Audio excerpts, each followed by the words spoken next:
2 दिवसात फक्त त्या एका वाक्याने 1 लाख फॉलोअर वाढले 2 दिवसात एकच वाक्याने. माय गॉड. त्याच्या आधीच्या फोटोला म्हणजे 1 कमेंटच नाही. मी असं काही अर्थच नव्हता.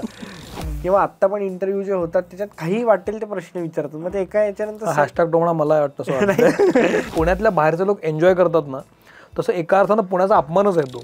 मी गेल्यावर बोलणं चालायचं, काय येडा आहे, काय करतोय, ह्याच्यातनं काय असतं, हे असले व्हिडिओ 30 सेकंदाचे व्हिडिओ. सांगायला तर ऋतुराज गायकवाड आणि आम्ही एकाच कॉलेजला. सुरुवातीला बोललो की तू वय सांगितलं आणि तू लग्न झालं. लग्नाचं काय किस्सा, कसं लग्न झालं? तू मधल्या काळात राज ठाकरेंना भेटायला गेला होतास आणि ती तुमची भेट छान झाली. तर ते सोशल मीडियावर पण पाहिलं मी. ती भेट काय होती, कशी झाली? कालची बातमी अशी आहे की भारत सरकार या यूट्यूबर्सवर एक अंकुश लावण्याचा प्रयत्न करतंय, विचार सुरू आहे. तुला काय वाटतं, असं असायला पाहिजे? त्याच्यात त्या मुलाने लिहिलं होतं की मी सुसाईड करणार होतो आणि मी तुमचे हे व्हिडिओ बघून थांबलो.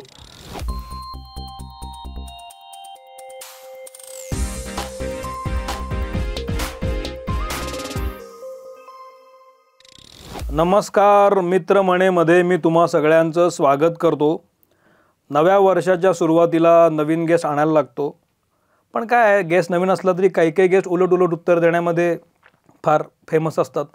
आणि वेळ असा आहे, कलियुग असा आहे की उलट उत्तर दिले की लोक आणखी फेमस होतात. नाईलाजानं का होईना अशा गेस्टला आपल्याला बोलवायला लागतंय. पण आम्हाला आनंदच आहे. स्वागत करूया the great star Atharva Sudame साहेबांचं. 1 मिनिटात फोन आलाय. काय आता? हां, कॅन्सल करावा लागेल इंटरव्ह्यू. अरे नाही तसं नाही. अहो असं लगेच उद्दमपणा करू नये. असा जरा ठेवून असं इंट्रोडक्शन केलं मग मी. पण खरं काय, पुण्यात खरंच असतं ना, ते आपण खरंच बोलतो नेहमी. नाही मी म्हणून मला पण खरंच फोन आला. हे बघा. नाही, jokes apart. Welcome welcome welcome. तू खूप मस्त काम करतोयस. थँक्यू. अथर्व सुदामे ह्याची वेगळी ओळख करून द्यायची गरज नाही, कारण तो सगळ्यांना माहिती आहे. यूट्यूबवर त्याचे 7 लाखापेक्षा जास्त फॉलोअर्स आहेत. इन्स्टावर तर मिलियन्समध्ये व्ह्यूज आहेत त्याला आणि फॉलोअर्स आहेत. आणि तो स्टार आहे. तर नव्या वर्षामध्ये तुला भेटून मला खूप छान वाटलं. तुला खूप शुभेच्छा नव्या वर्षामध्ये. आणि यावर्षी तुझा जो फॉलोअर्स आहे किंवा सबस्क्रायबर आहेत ते सगळे मिलियन्समध्ये वाढवत. टू स्टार्ट विथ, तू ज्या पद्धतीनं करतोय सातत्यानं याचा मला कमाल अप्रूप वाटतं. तू ज्या टोनमध्ये करतो, जे कॅरेक्टर तू आणलेलं आहे सुदामेचं, ते माइंड ब्लोईंग आहे. तर बेसिक हाच प्रश्न आहे की हे जे कॅरेक्टर ना, कंटाळलेलं, इरिटेशन आलेलं, म्हणजे समोरच्याला इरिटेट करणारं, ह्याचा शोध कसा लागला तुला? शोध असा, खरं तर मी जिथे राहतो ना तिकडं हे सगळं वातावरण आहे. म्हणजे पुण्यात ही पेठ एरियात हे सगळं तुम्हाला न कळत दिसतं लहानपणी. आणि ते आपापच संस्कार होतात की अशी लोक तुम्हाला आसपास असतातच. म्हणजे ती कुठल्याच प्रश्नाचं सरळ उत्तर देतच नाहीत. आणि ते काय मुद्दाम करत नसतात, ते उपजतच ते तसंच बोलतात. त्यामुळं मी जे आसपास बघत आलो तर मी पण तसंच ऑब्व्हियसली वागायला लागलो. किंवा आमचे मित्र जे तिथले आहेत ते तसंच एकमेकांना आम्ही इतकं बोलायचो. तर ती जर जुगलबंदी खरं मी व्हिडिओत टाकली असती ना आधीची, किंवा असं काही सापडलं तर ते अजून खूप भारी होईल. पण इतकं आम्ही उलटं सुलटं एकमेकांना बोलून असे मोठं झालो. त्यामुळे ते असं वेगळं काय मला करावं लागलं नाही. हे की आता हे सगळे जे विनोद मी करतो हे कितीतरी वेळा आमच्या बाबतीत घडलेले आहेत किंवा आम्ही कोणाला तरी असं उद्धटपणे बोललेलो आहे. त्यामुळे असं सापडलं नाही. आणि मला ते क्लिक हे झालं की हे लोकांना बघायला मजा येते की अरे हा अपमान करतोय मस्त असं, कारण का ते करत नाहीत किंवा त्यांनी हे पाहिलेलं नसतं. त्यामुळे मला वाटलं, आणि मी ते पहिल्यांदा टाकलं, त्याला एवढा रिस्पॉन्स आला. मग मला कळलं की अरे हा हे लोकांना आवडतंय. मग म्हणलं ह्याचं तर आपल्याकडे. पहिला तू काय टाकलं होतं अगदी पहिला मी व्हिडिओ जो केला होता सोशल मीडियावर टाकला होता तो मी 2019ला टाकलेला. पण तो पुण्याशी रिलेटेड वगैरे काही नव्हता. तो साधा एक व्हॅलेंटाईन्स डे आला होता. आणि मी तेव्हा मला वाटते 20-21 वर्षाचा असेल, 19 साली 21 वर्षाचा होतो मी तेव्हा. हे वय सांगण्यामागचं काही खास कारण आहे का? नाही, आता मी सांगू शकतो. आता माझं लग्न झालेलं आहे, आता काहीच लपवण्यासारखं राहिलेलं नाही. त्यामुळे ते झालं असं होतं की मी स्टेटस बघत होतो भरपूर मुलांचे. आणि तर लहान मुलं जी होती माझ्यापेक्षा, तर त्यांची मुलींबरोबर, मैत्रिणींबरोबर, गर्लफ्रेंडबरोबर स्टेटस होते. आणि मी विचार केला अरे आपलं काहीच नाही, म्हणजे काय अवघड आहे. त्याच्यावरनं मला असं एक तिडीक बसली. आणि मी सहज मी आणि माझा मित्र पवन मागुलकर तो माझ्या व्हिडिओत असतो, तर मी आणि तो 2015 सालापासून व्हिडिओ करायचो.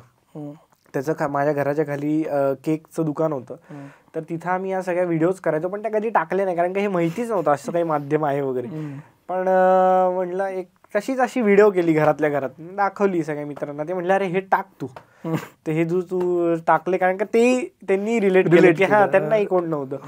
मग मी ती टाकली आणि एकदम मला तेव्हा किती 200-300 फॉलोअर, म्हणजे काय ते ओळखीची लोक जी असतात तीच.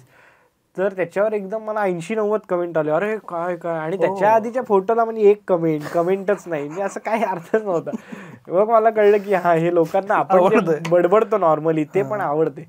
ते टाकलं आणि ते चालू झालं. पण मी 2021 साली, म्हणजे तोचपर्यंत मी आणि पवन युट्यूब केलं. म्हणजे युट्यूब प्रचंड केलं तेव्हा. आणि तेव्हा आमचे सबस्क्रायबर 200-300. अथर्व सुद्धा या चॅनलचे तेवढेच सबस्क्रायबर होते. पण तरी आम्ही मोठमोठ्या 10 मिनिटाच्या व्हिडिओ करायचो, कारण का नव्हतंच आम्हाला काही दुसरं करायला. त्यामुळे आणि असं काही नव्हतं की आम्हाला व्ह्यू पाहिजेत, आम्हाला ते मजा करायला चला करू पोस्ट असे यांनी केलं. मग 2021 साली मी एक स्थळ पुणेचा, जे आता मी बरंच करतो, त्याचा एक व्हिडिओ टाकला होता. मॅगीचा होता तो. मी एक नंबर होता तो माझा पहिला स्थळ पुणेचा व्हिडिओ, तोच पहिला होता. आणि तो एकदम हे झाला, तर इतका हे झाला की तेव्हा माझे फॉलोअर्स असतील 3-4 हजार. आणि एकदम इतका बूम मिळाला की गजराज राव जे हिंदीचे ऍक्टर आहेत, तर त्यांनी तो व्हिडिओ त्यांच्या स्टोरीला शेअर केला. आणि त्यांचा आणि लूटकेस म्हणून पिक्चर आला होता, त्याच्यात बरेच हिंदी नट होते. ते म्हणले की माझ्या या लूटकेसच्या व्हॉट्सअप ग्रुपवर आलाय और बहुत तारीफ करले आप लोग, असं त्यांनी हे पाठवलं मला, व्हॉइस नोट पाठवली. मग तो पहिलाच हे झाला. मग मी तेव्हापासून जे चालू झालं ते चालू आहे. हे जे कॅरेक्टर आहे ना ते, की ते जे असं इरिटेट ते करतोस, ते कसं कुठून काढलं की ते असं झालंय? ते इरिटेट म्हणजे काय झालं की आता मला हे एवढं माहिती की आपला चेहरा तर काही हिरोईन करतो, तू कसं करतो ते? मी कसं आलंय तेच की ते आता असं काहीतरी बोलून असंच त्याला उत्तर आपण घाण देणारच आहे, तर चेहरा पण इतका घाण करू की त्याला अजून त्रास व्हायला पाहिजे. माइंड ब्लोइंग असतो. त्यामुळे आता चेहरा आपला हिरोईक नसल्यामुळे काहीतरी तरी जे आपण नॉर्मल आहे, ओरिजिनल आहे ते दाखवणं गरजेचं आहे. त्यामुळे तेवढंच दाखवलं आणि ते आवडलं लोकांना. पण याच्यामध्ये एका पॉईंटनंतर तुम्हाला कन्सिस्टन्सी मेंटेन करायला लागते. मग हे तुझ्या आता जर ठरवलं की आपण आता हे करायचंय, मग हे ठरवल्यानंतर येणारा रिस्पॉन्स आणि मग ती कन्सिस्टन्सी कशी मेंटेन केलीस तू? कन्सिस्टन्सी म्हणजे तसं हे सगळं फॉलोअर आणि काय जे असतं सोशल मीडियाचं, ते सगळं वाढण्याच्या आधी मी ती कन्सिस्टंटली करतच होतो.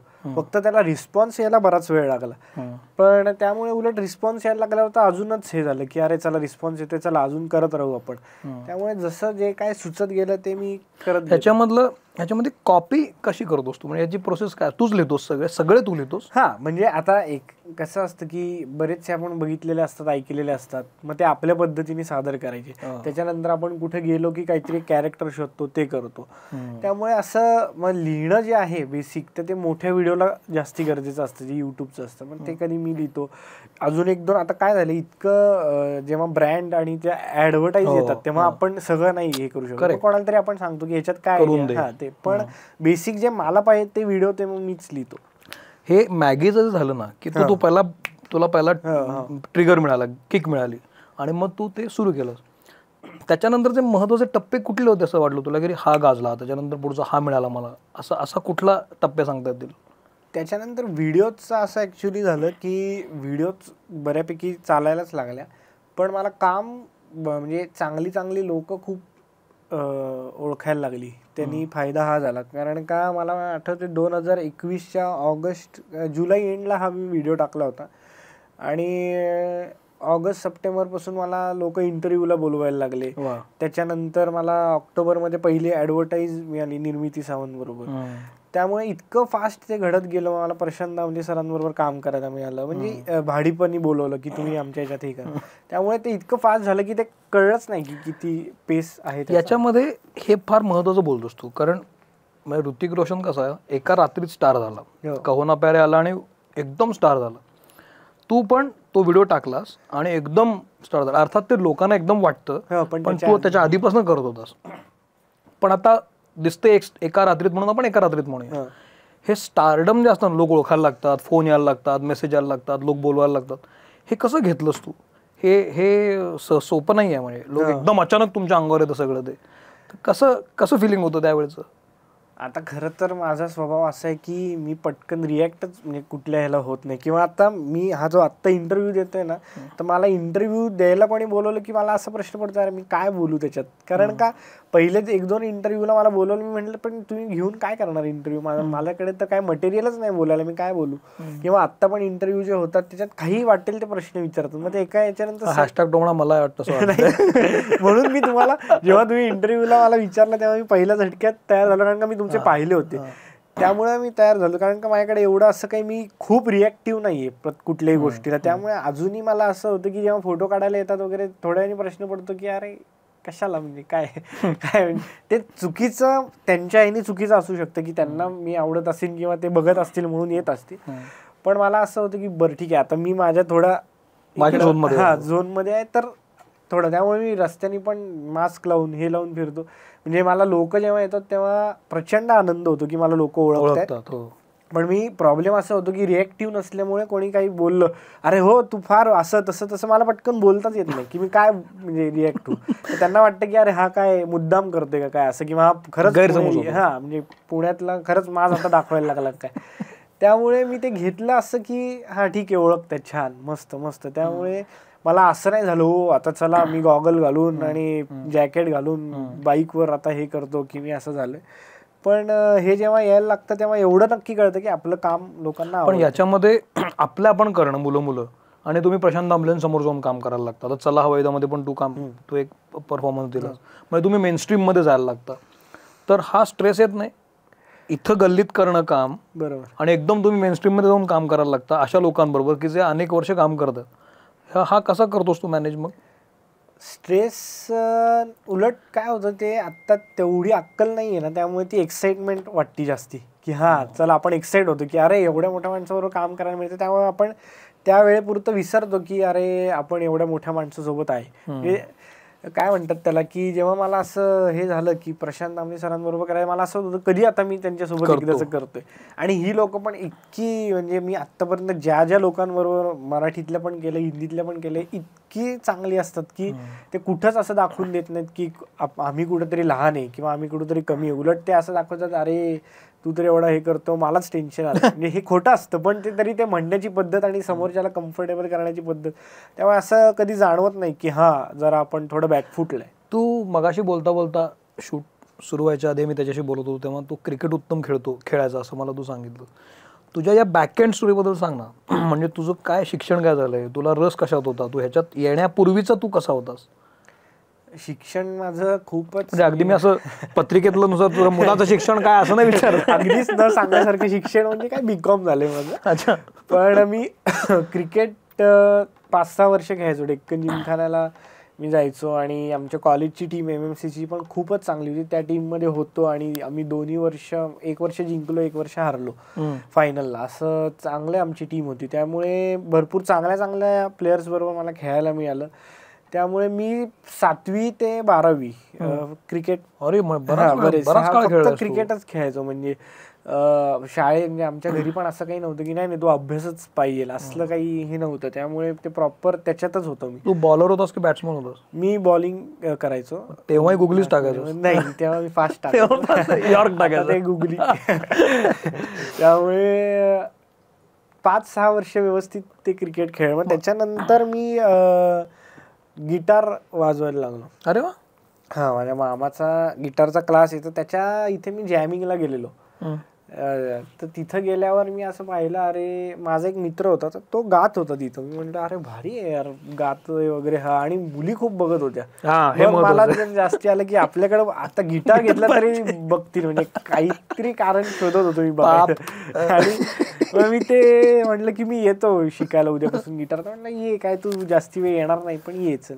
गेलो आणि मग ते मला त्याच्यात जास्ती हे निर्माण झालं, कारण का मला सायनसचा त्रास असल्यामुळे क्रिकेटचा नंतर धुळीनी आणि ह्यानी त्रास व्हायला लागला. त्यामुळे मग मी गिटार, मग ते इतकं मन लावून मी करायला लागलो. मग त्याच्यानंतर गिटार हे केलं, मग गाण्याचं थोडं म्हणजे नोट्स वगैरे असं काय. तू गातोस पण उत्तम असं कळलं मला. उत्तम नाही, पण मी तेव्हा थोडंफार मी सुराचं ज्ञान, हा म्हणजे ऐकायचं चांगलं एवढं मला माहिती. त्यामुळे मी ते करायला लागलो आणि मग मी गिटार वाजवायला लागलो, शो वगैरे करायला लागलो. त्यामुळे स्टेजवर जाण्याचं काम मी 2015 पासून करतोय. अरे वा. त्यामुळे मला वाटतं की ती भीती मोडली. भीती तेव्हापासून कमी होत गेलेली. तर त्याच्यानंतर मग हे सगळं ऍक्टिंग आणि हे पण तू याच्यामध्ये आता मग घरच्यांचा रेफरन्स आला की घरच्यांनी तुला असं कधी काही बर्डन दिलं नाही, तू घरची बॅकग्राऊंड कशी होती, कशी आहे? घरची बॅकग्राऊंड, मी आई वडील आम्ही तिघं राहतो आणि बाबांचा माझा बिझनेस आहे.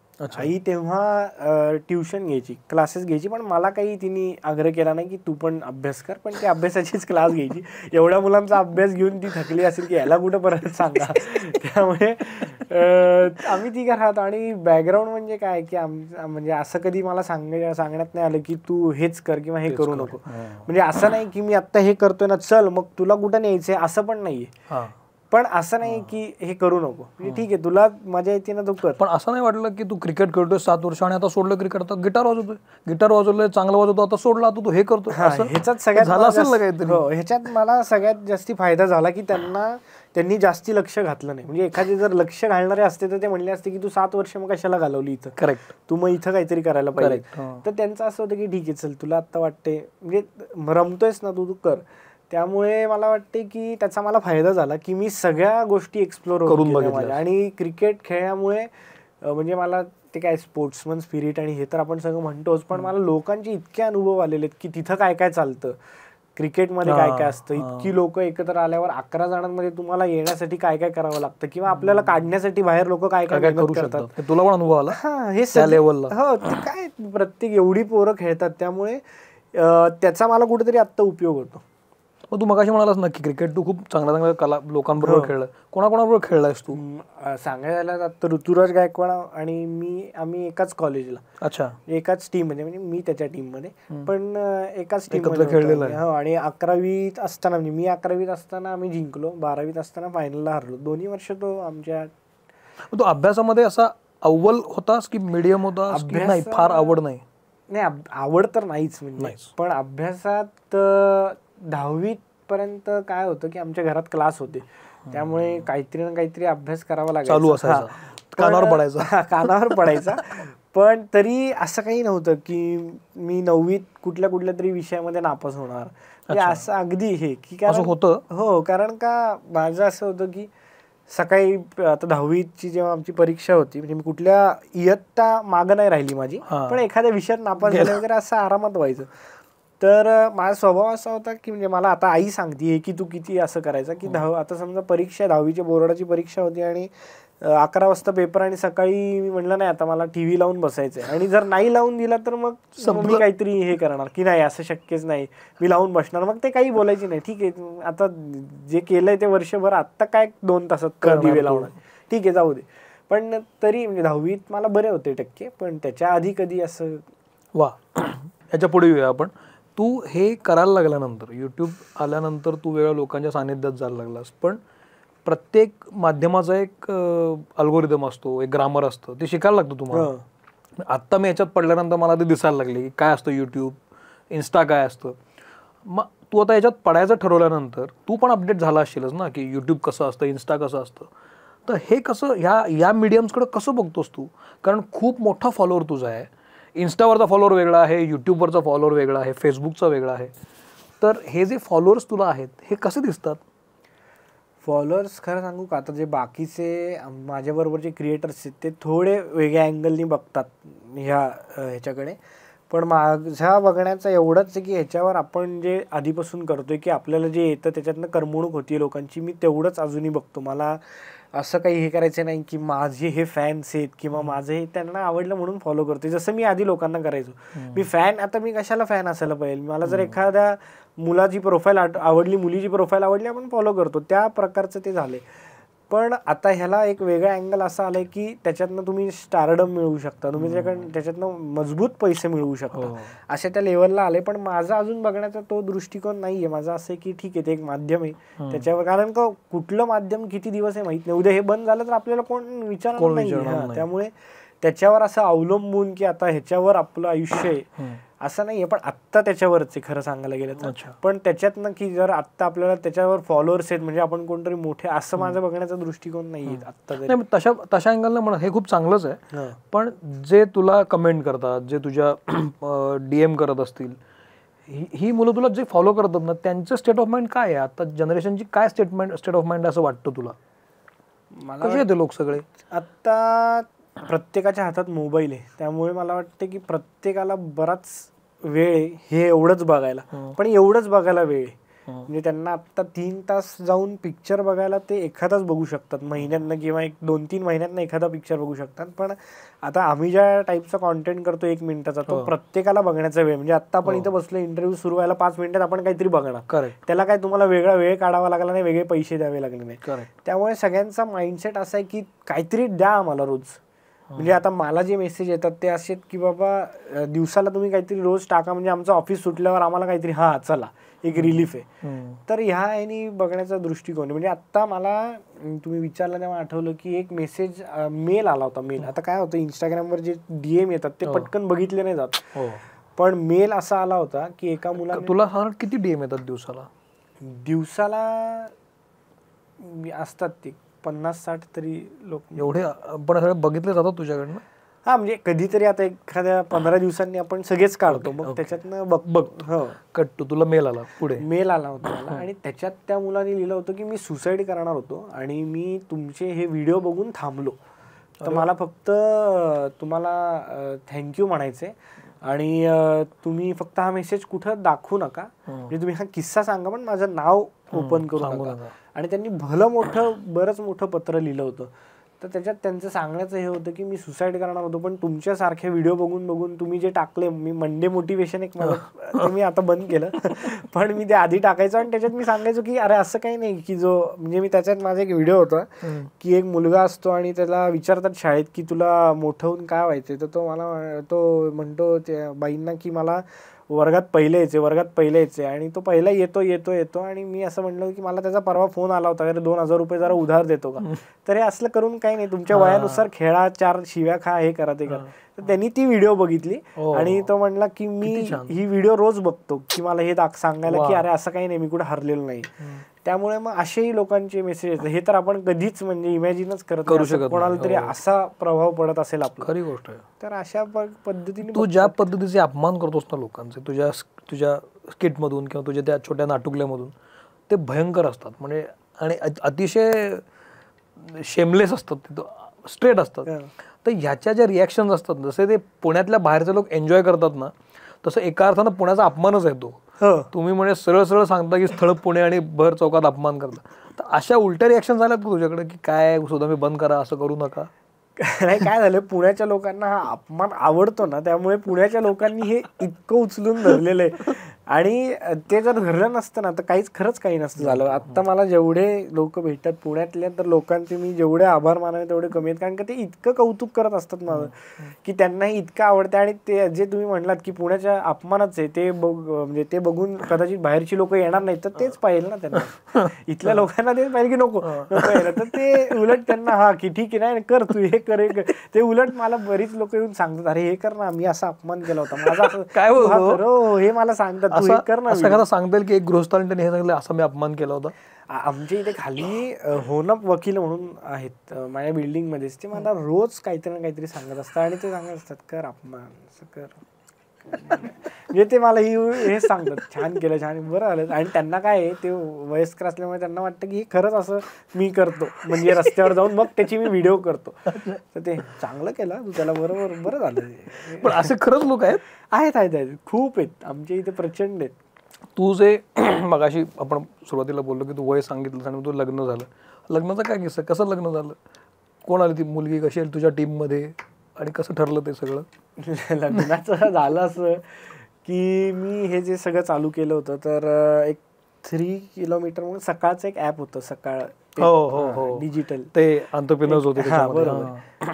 तर तिथं मी माझं यूट्यूब आणि हे असल्यामुळे त्यांनी मला एकदा फोन केला की तुम्ही आमच्या ह्याच्यावर व्हिडिओज टाका, तुमच्या व्हिडिओ आमच्या ह्याच्यावर ॲपवर पण टाका. आणि तेव्हा माझं काही हे हिट वगैरे झालं नव्हतं, फक्त ते नवीन शोधत होते, कुठल्या तरी ओळखीतनं त्यांना माझं अकाउंट दिसलेलं की हा पण काहीतरी करतो, म्हणून तुम्ही आमच्या ॲपवर टाका व्हिडिओ. आणि जेव्हा टाकायला लागलो वगैरे तर त्या ॲपमध्ये एक कार्यक्रम होता त्यांच्या ह्याचा इंटरनल एक वर्ल्ड म्युझिक डे होता. तर ते म्हणले की अरे तू पण गिटार वाजवतो तर ये. म्हणून गेलो तिकडे वगैरे. तर तिथं मी तिला पाहिलं होतं त्या ह्याच्यात. तर त्याच्यानंतर झालं असं की बरेच दिवसांनी परत मी तिथं त्यांच्या ॲप करता एक इंटरव्ह्यू सिरीज चालू केली, जी मी युट्यूबवर पण टाकायचो माझ्या आणि त्यांच्या ॲपवर पण टाकायचो. आणि मी सुनंदन लेल्यांचा पहिला इंटरव्ह्यू घेतला. तर झालं असं की ती तिथं माईक द्यायला आली होती त्यांच्या. आधी ओळख नव्हती, काहीच नाही, फक्त बघून हेरलो होतोस तू. हा, पण त्यांच्या ऑफिसमध्ये 2-3 ज्या मुली होत्या त्या माझ्या ओळखीच्या होत्या. त्यामुळे मी थोडीशी कनेक्शन थोडी माहिती काढली. हुशार त्यामुळे ती तिकडं आली होती आणि मग ते काय इंस्टाग्रामवर मी रिक्वेस्ट वगैरे पाठवली आणि मग नंतर बोलणं वगैरे चालू झालं. आणि मग माझं त्या ऑफिसमध्ये अर्थातच येणं जाणं जास्तीच झालं, वाढलं वगैरे. ते हळूहळू होत. वा वा वा वा. या सगळ्या प्रवासामध्ये तुला जी माणसं भेटली, आणि अर्थातच त्याच्यामध्ये काही खूप चांगली माणसं पण असतील, काही निगेटिव्ह माणसं पण असतील. चांगल्या माणसांमध्ये आवर्जून कुणाचं नाव घेशील आणि का? जी माणसं आवर्जून भेटली त्यांनी तुला लिफ्ट केलं असे कोण आहेत? चांगल्या माणसांमध्ये तर माझे जे मित्र आहेत, मी ज्यांच्याबरोबर व्हिडिओ करतो, तर ती सगळी आहेत. आत्ता माझी बायको आहे की ती असतेच, किंवा म्हणजे ती जरी ऑन कॅमेरा जास्ती नसेल तरी ती ऑफ कॅमेरा असेल, कुठे ना कुठेतरी असते. आणि मित्र म्हणायला गेलं तर मी आणि पवन जो आहे मित्र, तो मी आणि तो खूप वर्ष झाले हेच करतोय. त्यामुळे लिफ्ट करायचं म्हणजे ही लोक कधी मला नाही म्हणलेलीच नाहीत. किंवा आता माझा एक निखिल म्हणून आमचे, मुद्दाम मी नावं घेतोय कारण का ती आमच्या, मी कधी फोन केला, आत्ता मी जस्ट येताना व्हिडिओ काढून आलो, ती कुठल्या गोष्टीला नाही म्हणतच नाही. आता रोहन जो आलाय तो मला सगळं मॅनेज करतो. त्यामुळे ही सगळी लोक आहेत की जे मला लिफ्ट करतात, कारण का मी नुसता फोन करतो आणि ती तयार होतात. त्यामुळे हीच सगळी लोक आसपासची मला लिफ्ट करतात की प्रत्येक गोष्ट करायला. याच्यामध्ये हा सगळ्या प्रवासामध्ये काही निगेटिव्ह माणसं भेटली?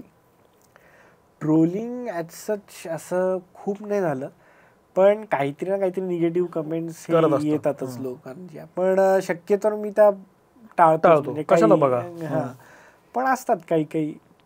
पण असं मॅसिव्ह ट्रोलिंग की कुठला तरी निगेटिव्ह व्हिडिओ झालाय किंवा कुठला तरी मी कोणाला तरी दुखावलंय असं नाही झालं. याच्यामध्ये तुझा असा कधी अपमान झालाय का रे, की तू असं लोकांचे अपमान करत असतोस, पण ऑफ कॅमेरा काहीतरी तू करायला तुझा असा अपमान झाला, असं आठवतंय काही? अपमान म्हणजे हे सगळं करायला लागलं का आधी? पण कुठे आधी असेल किंवा करायला लागलं? अपमान म्हणजे आमची एक फजिती झाली होती की आमचा हा एक बँड चालू केला, जे म्युझिक करायचो मी तेव्हा. आणि ते एका बँडची कॉम्पिटिशन होती, म्हणजे हे खूप आधी 2018 साली वगैरे असेल. ती म्युझिक कॉम्पिटिशन होती तिथे आणि मोठ्या कॉलेजला होती, ISSMS ला होती. आणि 4-5 मोठे बँड आले होते, आमचंही तिथं हे झालेलं होतं. आणि आम्ही ठरवलं आता जिंकायचं, मस्त असं गाऊ, हे करू ते करू. आणि आम्ही स्टेजवर गेलो वगैरे, आणि त्याच्यानंतर स्टेजवर तो लाईटच नव्हता. म्हणजे तिथं आपण बघतो ना नोटेशन काय हे, तर मी तिथं तेव्हा गाणार होतो आणि बाकीची पोरं वाजवणार होती, पण त्यांचं ते नोटेशन त्यांना दिसेना. आणि आम्ही ठरवलं की काय आता एवढी लोक वगैरे, मी आधी अनाऊन्स असं तसं इंग्लिश 2-3 पाठ करून गेले, डायलॉग फाडले. आणि त्याच्यानंतर चालू केलं आणि मला लक्षात आलं की इकडचा सूर आणि इकडे वेगळा, दोघांनी वेगळा दिलाय. आणि पण आता गाणं चालू झालं होतं आणि ते इतकं डेंजर झालं. आणि थोड्या वेळाने लोक इतकी शांतता पसरली पुढच्या 5 मिनिटात की मी माईक ठेवला. मी म्हटलं स्टेजवरच्या मुलांना म्हटलं जस्ट आलो, म्हणतात तो ऑर्गनायझर होता, तो म्हणलं अरे खूप छान वगैरे, ये नाही तर कॉफी वगैरे. मी डायरेक्ट घरी. तर हे असे अनुभव झाले आहेत. किंवा आम्ही आधी जेव्हा शो करायचो ना कॅफे किंवा ह्याच्यात, तेव्हा हे इतकं व्हायचं की समोर कोण नसायचं. म्हणजे तेव्हा काय आम्ही खूप घाण पण करायचो नाही. आता इथं खूपच घाण गेली होती, पण चांगलं काहीतरी चालू असायचं तरी लोक काय यार. हे पण तुझ्या या काळामध्ये 17-18 आणि आता 22-23 त्याच्यामध्ये काय फार अंतर नाहीये, नाही 4-5 वर्षाचं अंतर आहे. हा असा अनुभव काय आहे की आधी तू एका लोकांसमोर गेलास एक्स, तेव्हा तू कोणच नव्हतास, आणि आता तू त्या लोकांसमोर परत जातोस आणि तुझा त्यांचा अप्रोचच बदललेला असतो तुझ्याकडे बघण्याचा. हा कसा अनुभव असतो? आणि हा असा लक्षात राहिलेला कुठला आहे का की मी आधी असा होतो पण आता मी गेल्यानंतर ट्रीटमेंट बदलते, वागणूक बदलते लोकांची? मी नाटकाच्या एका ग्रुपमध्ये होतो 2018-19 साली तेव्हाच. नाटकात पण काम केलं? हां, स्ट्रीट प्ले आणि ह्या सगळ्या गोष्टींमध्ये. हे 2019ची गोष्ट आहे की आम्ही त्या स्ट्रीट प्लेमध्ये मी करत होतो आणि तिथं कसं ते जे नाटकातले ऑलरेडी असतं त्यांना एक शहाणपणा असतो आणि मी केलं नाटक, त्याच्यात काही चुकीचं नाही, पण तो असतो थिएटरवाले. हां, आम्ही थिएटरवाले, आम्ही 40 मिनिटं न बघता करतो वगैरे असं हे का असतो. आणि ते मी तिथं नवीन जॉईन झालेलो त्या ग्रुपला, तर ते त्यांचं डॉमिनेशन असतं की अरे आमचा ग्रुप आहे, तू आमच्या ग्रुपमध्ये आलायस वगैरे असं तसं, मग चल एकटा हे अख्खं करून दाखव वगैरे नाही का. रॅग.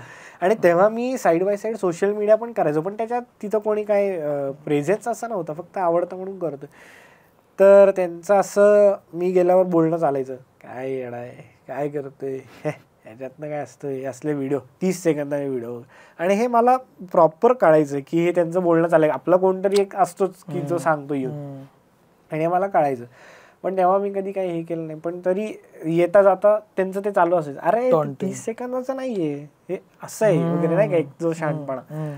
आणि नंतर जसं हे चालू झालं, हे सगळं झालं वगैरे, मग त्यांनी एकदा, माझा एक मित्र आहे आर्यक म्हणून, तर ते त्यांना म्हणले की त्याला ते म्हणले की अरे आम्ही त्याला खूप नावं ठेवायचो यार, पण कसं काय झालं काय कळलं नाही यार, पण आम्ही नावं ठेवायचो, आम्हालाही करायचं आहे ॲक्च्युली हे सगळ्या गोष्टी अशा एका. आणि ते आता माझ्याकडे नंतर आले होते की अरे आमचं ते नाटक जरा प्रमोट करणं वगैरे. म्हटलं अरे नाही, पण ते नाटकं 1.5 तासाची मी प्रमोट नाही करत. बोललास हो, मी सांगितलं व्यवस्थित, कारण का मी त्यांना हेच म्हणलो की अरे नाटक आम्ही पण केली, नाटकाशी माझं काही वैर नाहीच आहे, पण मग तुला जर येत असेल तूही कर 30 सेकंदात, हसव. पण हे असा जो झोन आहे ना, आणि अशी खूप हजारो लोक आहेत की ज्यांना हेच वाटतं की नाही नाही हे नाही, हे करे कलाकार कसले, हे कलाकार नाही आहेत, आम्ही कलाकार, पण तुला नाही ओळखत कोण, नाही विचारत तू. पण हे असं त्या बाबतीत मला तेव्हा झालेलं. हे जे 30 सेकंदाचं आहे ना, 1 मिनिटाचं 30 सेकंद, हे खतरनाक आहे. दिस इज लाईक T20.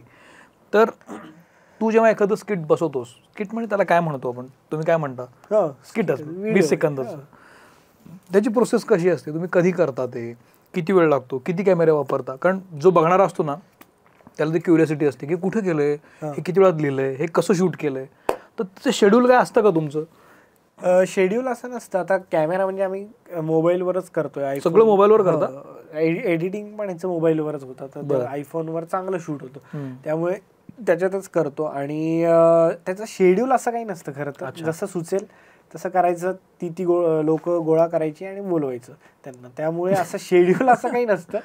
पण ते सुचण्यावर आहेत, म्हणजे ती जे सगळं जे कष्ट आहेत ना, ते डोक्याचे जास्ती, शारीरिक कमी आहेत. पण ह्याच्यामध्ये सुचणं जे आहे ना, करेक्ट, ते असं तू स्वतःला बंधन घालून घेतलंयस का की बाबा दिवसाला एक टाकायला पाहिजे, 2 दिवसाला एक टाकायलाच पाहिजे, किंवा एकदा सवय लागली की तुम्हाला ते टाकावंच लागतं की 2-3 दिवस झाले काही सुचलं नाहीये, हे जो स्ट्रेस असतो ना, उगीच येतो तो आपल्याला, तर तो कसा मॅनेज करता तुम्ही? असं कधी झालंय की सुचलंच नाही बराच दिवस? असं होतं ना, तो एक पिरियड येतोच की, किंवा सुचलं नाही असं नाही होत, सुचतं ते टाकतो पण आपण, पण ते तेवढं अपील नाही होत, असं होतं. म्हणजे ते म्हणजे तेवढ्या चांगलं नाही सुचत जेवढं आपल्याला पाहिजे तेवढं. पण आता त्याचा अल्गोरिदम असा झालेला असतो, किंवा आपली अल्गोरिदमपेक्षा आपली स्वतःची सवय अशी झाली की काहीतरी 3-4 दिवसांनी आपल्याला काहीतरी टाकलं पाहिजे, कारण का आपल्याला ते रिस्पॉन्स येतोय ना की अरे लगेच कळते 15 मिनिटात की किती जणांना आवडले, त्यामुळे ती सवय झालेली असती. पण तो एक पिरियड येतो कधी. याच्यामुळे असा रेस्टलेस झालाच कधी की अरे सुचलंच नाही यार? हो, मी खरं सांगू का, रोज रेस्टलेसच होतो जोपर्यंत काही सुचत नाही तोपर्यंत. म्हणजे माझ्या तुम्ही बायकोला विचारलं तर ती तुम्हाला व्यवस्थित सांगेल की काहीतरी ना काहीतरी, अरे नाही हे असं, मग काहीतरी काढू का, मग कोण तो कॅरेक्टर तेव्हा भेटलेला, मग तो काय म्हणला, म्हणजे तो एक हुक लागतो ना, करेक्ट, तुला लागेल ना काहीतरी पाहिजे. आणि ते तुम्ही जोपर्यंत लोकांमध्ये नाही जात तोपर्यंत तुम्हाला सुचणारच नाही. Exactly my point is. पण आता जसा जसा तू स्टार झालास ना, तसं तू लोकांमधून बाहेर यायला लागलास रे, कारण ऑब्विस आहे, कसं मॅनेज करतो? तो थोडा प्रॉब्लेम येतो की आपण आता पटकन खालचं जे टपरी आहे तिथं जाऊन नाही, तसं नाही करू शकत, कारण पण तिथं सगळ्यात जास्ती कॅरेक्टर्स आहेत. कारण का तिथं IT मधला पण सिगरेट मारायला येतो आणि एखादा पान खाऊन पण सिगरेट मारायला येतो, त्यामुळे तुम्हाला दोन्ही कॅरेक्टर्स मिळतात आणि तुम्हाला दोन्ही पाहिजेत.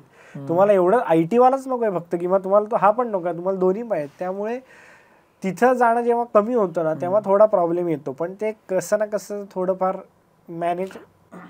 आता हा पुढचा काळ तू कसा बघतोस? म्हणजे यू आर स्टार युट्यूबर आपण असं म्हणूया, इन्स्टा स्टार आहेस तू, येता काळ कसा बघतो? म्हणजे मी जेव्हा आता यूट्यूब सुरू केलं माझं, त्याला अजून वर्ष पण नाही झालं, पण मला माहिती आहे की अरे सॅच्युरेशन आलं आहे, त्यात मी पण उतरतोय, मग बघतील की नाही लोक, पण मी सुरू केलं. फॉर्च्युनेटली ते बरं चाललं. मला माहिती आहे सॅच्युरेशन आलं आहे. जसं मगाशी आपण बोललो ना की 100पैकी 90 लोकांचं यूट्यूब चॅनल आहे. बरोबर. तसं तू आता हे सगळं बघतोयस, तू वेगळ्या सेमिनार्सना पण गेला असशील, अटेंड केले असशील यूट्यूबचे वगैरे, तर तुला हे फ्युचर कसं दिसतं या मीडियमचं? यूट्यूब किंवा कुठल्याही सोशल मीडियाचं मला वाटतं यूट्यूब हे असं झालं आता की तुम्हाला तिथं सगळंच मिळायला लागले. म्हणजे आता क्लासेस, समजा तुम्हाला वाद्य शिकायचं तर तुम्हाला क्लासला जायची गरजच नाही.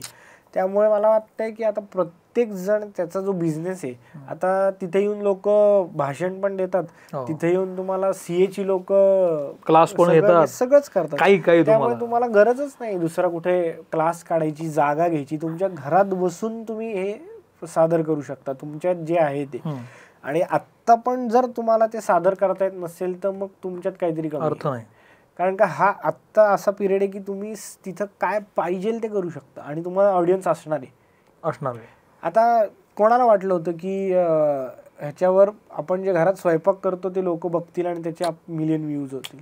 प्रत्येक जण स्वयंपाक करतोय पण तुमचा स्वयंपाक बघितला जातोय. खरे. त्यामुळे आता हे माध्यम असं आहे का आता युट्यूब की आबादी इतकी आहे की तू टाक, तुला 1 लाखभर लोक बघणारच आहेत, अशी परिस्थिती आहे आता?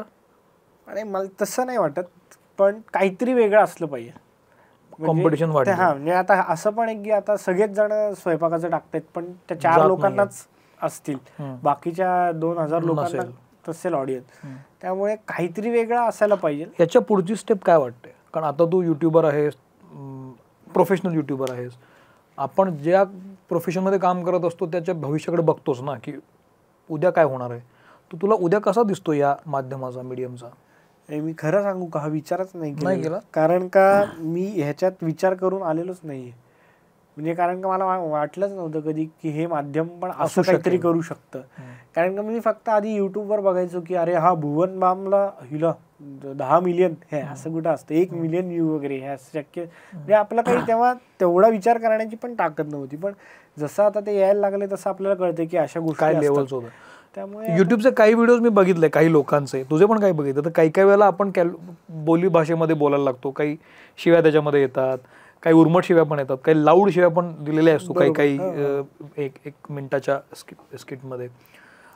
आता कालची बातमी अशी आहे की भारत सरकार या युट्यूबर्सवर एक अंकुश लावण्याचा प्रयत्न करतंय, विचार सुरू आहे.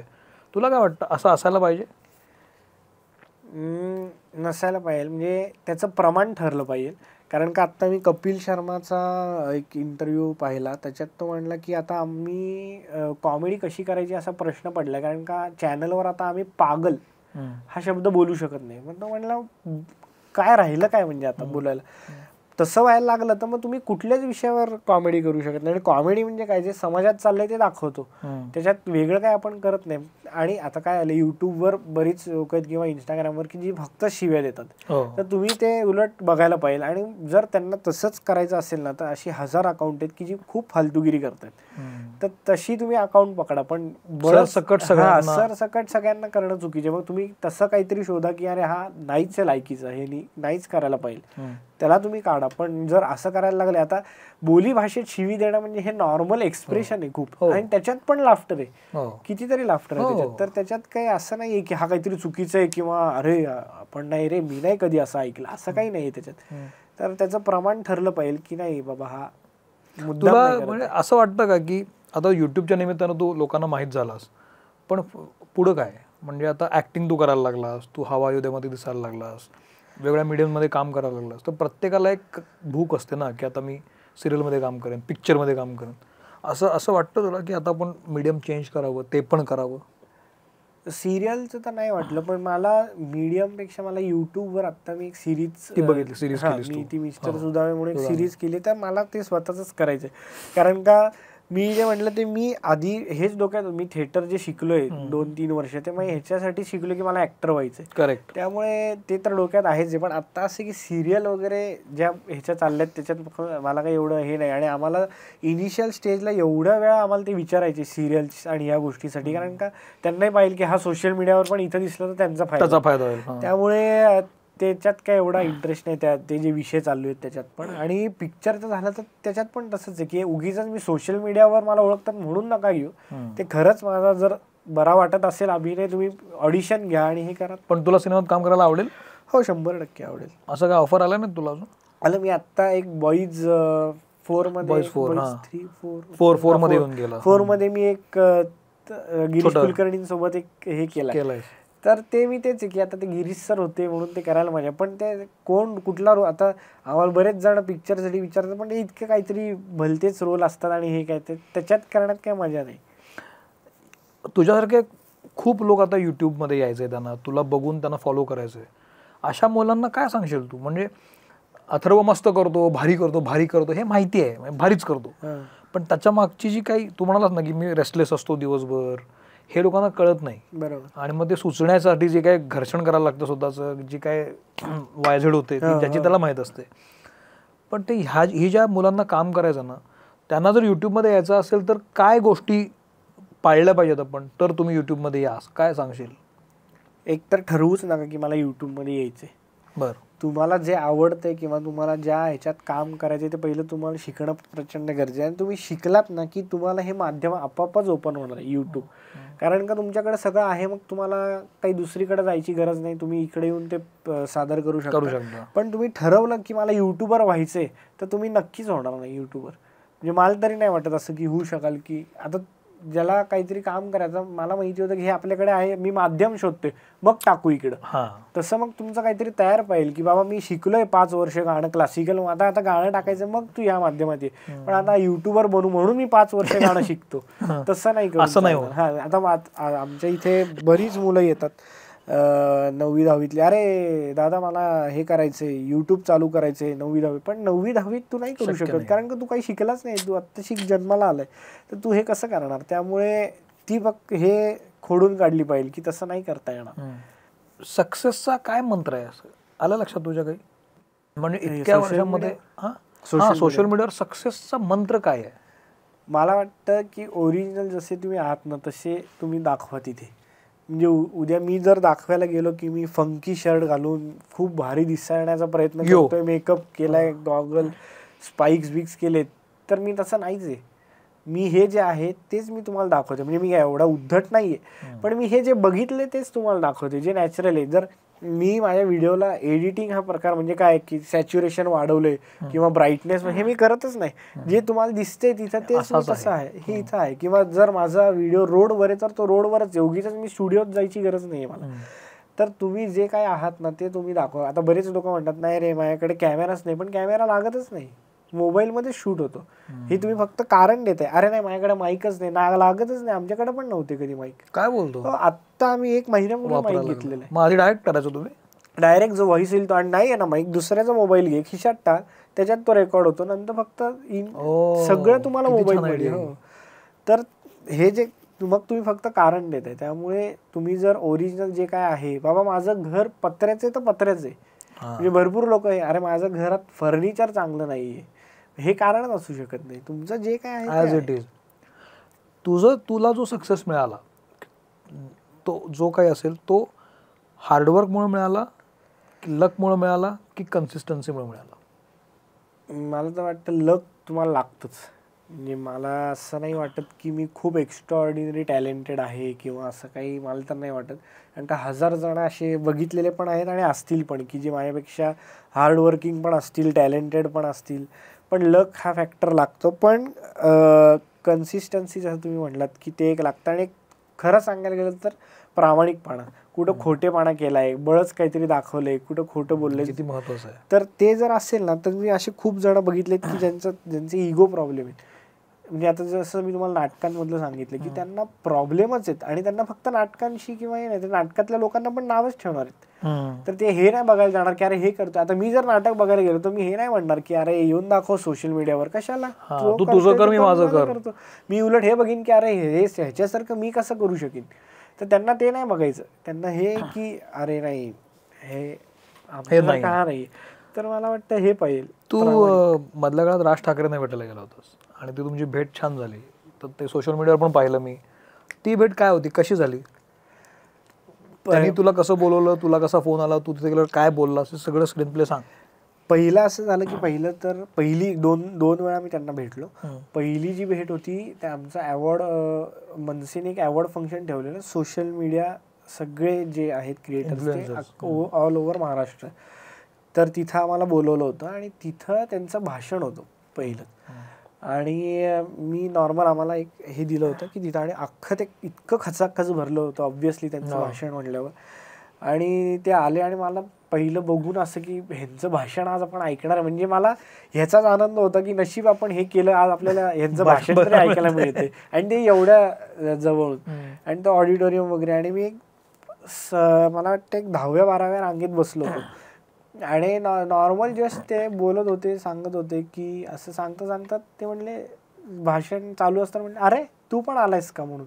आणि तेव्हा मला जे इमॅजिनच नाही झालं. मी आधी मागं बघितलं की नक्की मलाच म्हणतात का, नाही तर मी उठायचो आणि कळणार तू नाही, तो असं व्हायचं काहीतरी. मी आधी मागं बघितलं, तू पण आलाय. ती पण व्हिडिओ माझ्या ह्याच्यावर आहे. आणि मी उठलो वगैरे, तर ते म्हणले की तुझं सगळं बघतो बरं का. आणि त्यांनी माझी अशी ऍक्शन केली आणि मग ते सगळे लोक विकत तर हेच झाले.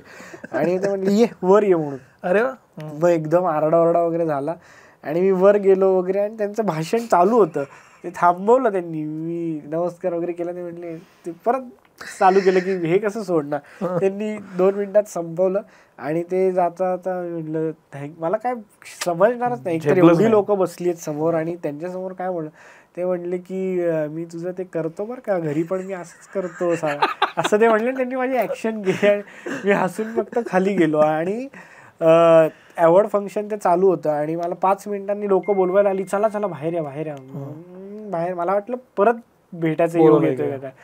पण बाहेर गेलो तर अख्खे मीडियावाले थांबलेले आणि म्हणले की कसं वाटलं हे, आणि प्रत्येक चॅनलचे थांबलेले. आणि मी ते इंटरव्ह्यू वगैरे दिले. तेव्हा मोबाईल बंद होता. आणि 1-2 तासांनी ते जसं संपलं सगळं, फंक्शन चालू झालं, तेव्हा कळलं की प्रत्येक चॅनलवर हेच दाखवत आहेत की राज ठाकरेंचा आवडता कोण. आणि त्याच्यात माझं नाव दिसते हे. तर मला त्याचा इम्पॅक्ट तेव्हा कळला की अरे एक फक्त वाक्य होतं, एक की अरे तू पण आलायस का, हा माझा आवडता अत्यंत, एवढंच वाक्य होतं. त्याचा इम्पॅक्ट इतका डेंजर होता. दुसऱ्या दिवशी मी तेवढीच क्लिप काढली आणि त्याच्यानंतर त्यांनी असं गळ्यात हात टाकून असा हात फिरवला होता. ती फक्त त्या स्टेजवरचीच क्लिप होती, माझ्याकडे ती क्लिप पण नाहीये. म्हणजे अशी बघायला गेलं तर मी तिथली टीव्हीतली काढली आणि मी ती लावली. आणि त्याला इंस्टाग्रामवर पण एवढा रिस्पॉन्स ऑब्व्हियसली आदल्या दिवशी हे झालं होतं. तर ते झाल्यानंतर अशी परत इच्छा होती की परत एकदा कधीतरी भेटायला मिळावं, की थँक्यू म्हणायला की तुम्ही हे जे केलं. आणि माझे 2 दिवसात फक्त त्या एका वाक्याने 1 लाख फॉलोअर वाढले. 2 दिवसात एकच वाक्याने. माय गॉड. 2 दिवसात फक्त. म्हणजे माझे 8 लाख फॉलोअर होते, डायरेक्ट 9 लाख झाले 2 दिवसात, 48 तासात. आणि मी फक्त कॅल्क्युलेशन मी कधी बघत नाही किती, पण त्या ह्याच्यासाठी म्हटलं हा इम्पॅक्ट किती डेंजर आहे ह्याच्यासाठी. आणि मग नंतर असं झालं की 1-2 महिन्यांनी मला अविनाश गोवारीकरांचा फोन आलेला एकदा रॅन्डम एकदम की हाय मी असं बोलतोय, अथर्व बोलतोय का. म्हणलं हो मी अविनाश गोवारीकर बोलतोय. मी परत एकदम हे झालो की काय, मी आत्ता तुझी आणि सोनालीची व्हिडिओ पाहिली, सोनाली कुलकर्णींसोबत मी केली होती, काय तू हे काय केलंय असं तसं तुम्हाला प्लीज भेट, प्लीज ये. म्हणून मी थोड्या दिवसांनी त्यांना भेटायला गेलो. मग ते पण म्हणले की राजसाहेब असा सगळा विषय निघाला. माझी परत इच्छा होती की कधी भेटावं. मग मला एकदा कळलं की ते पुण्यात आलेत आत्ता मध्ये. परत काही जी लोक आहेत त्यांना फोन केला की आलेत का, भेटता येईल का वगैरे.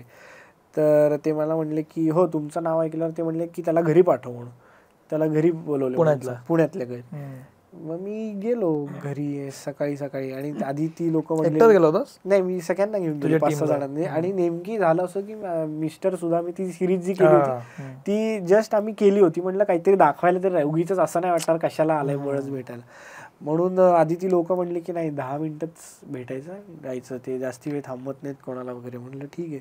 त्यांचं भाषण आहे 10:30ला त्यांचं कार्यक्रम आहे. म्हणलं ठीक आहे. गेलो वर वगैरे. आणि तिथं आत त्यांनी जाताच एक आवाज आला, ए असं नाही तसं म्हणलं डेंजर काय आता एकदम जवळ कसं फेस करा. पण गेलो वगैरे आणि ते अरे आलास का वगैरे असं हे झालं. पीच बदलला, एकदमच बदलला. आणि जे म्हणजे सुरू झालं. आणि आता आपण काहीच बोलू शकत नाही खरं बघायला गेलं तर, फक्त आपण हो करू शकतो.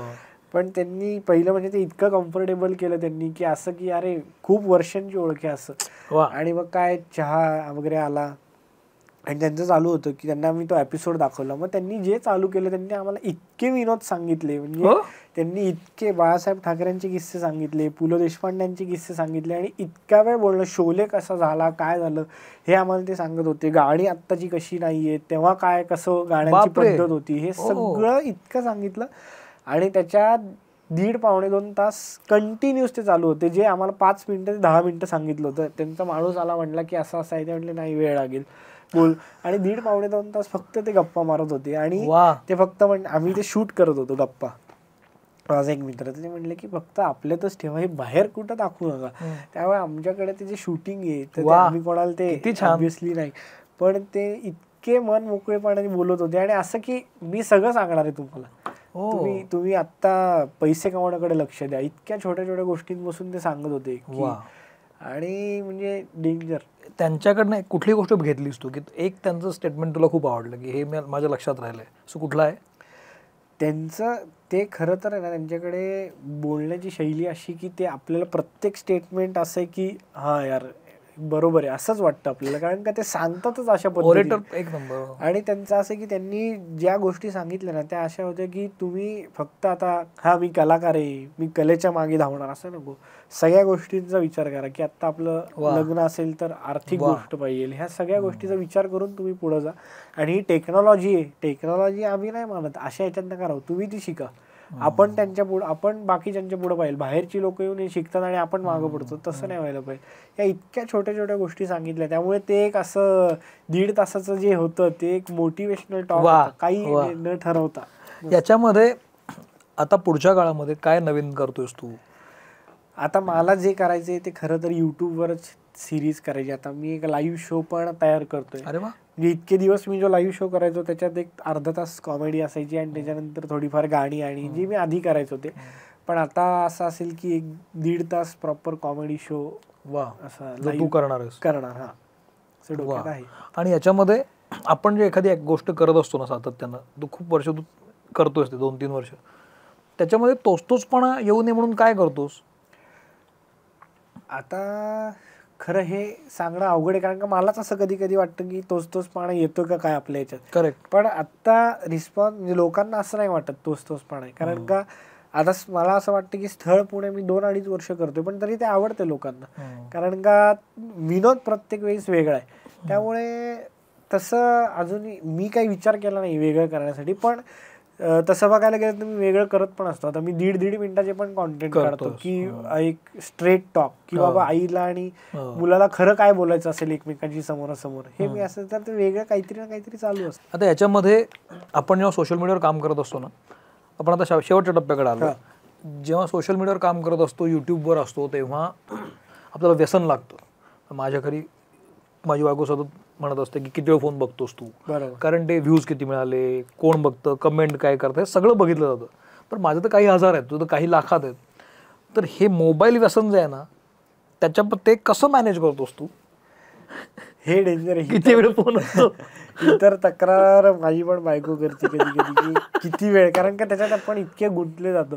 आणि राज ठाकरे साहेबांनीच आम्हाला तेव्हा सांगितलेलं की हे जे आहे ना मोबाईल असं त्यांनी हातात घेतलं की हे पहिलं तुम्ही बाजूला फेका. कसं शक्य आहे? तेव्हा तुम्हाला काहीतरी सुचेल चांगलं, कारण का ते इतकं आपण अडकतो, हे आपल्याला इतकं असं गुंतवून हँडिकॅप करून ठेवतं की आपण दुसरं काही करू शकत नाही. त्यामुळे ही तर तक्रार माझ्या पण बायकोची, पण आता त्याच्यावरच आपण काम करतोय ना, त्यामुळे ते इतकं हे झालेलं आहे की आपण इतके त्याला ॲडिक्ट असतो की काहीतरी ना काहीतरी आपल्याला बघायचंच असतं. अरे मग एवढे व्ह्यू आले का, मग ही कमेंट अशी आली का, हे काय आपण इतके त्याच्यात गुंतलो जातो. त्यामुळे किती वेळ बघतोस तू फोन? एअर टाइम काय तुझा, वॉच टाइम काय तुझा? माझा वॉच टाइम दिवसाचा 4-5 तास तरी होतो. तरी कमीच आहे. कमीच आहे, पण आहे 4-5 तास, जे काय 8 तास झोपण्यातच आहे, 4-5 तास. पण तुझं ठरवून मोबाईल बघायचा नाही असं एक दिवस ठरवलास की नाही रविवारी नाही बघायचा, नाही सोमवारी नाही, बघितलं जातोच. पण हा कंट्रोल करायला पाहिजे असं वाटतं तुला?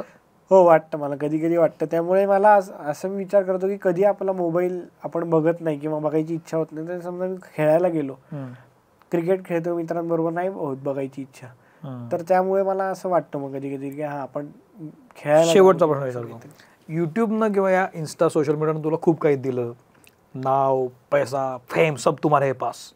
तर ते सगळं आहे. पण याच्यामुळं एक वाईट सवय आपल्याला लागते, ती कुठली? वाईट सवय किंवा हे सगळं जेव्हा मिळतं ना तर तुमचं काहीतरी गेलेलं पण असतं, फुकट मिळत नाही काही, तर ते काय जातं?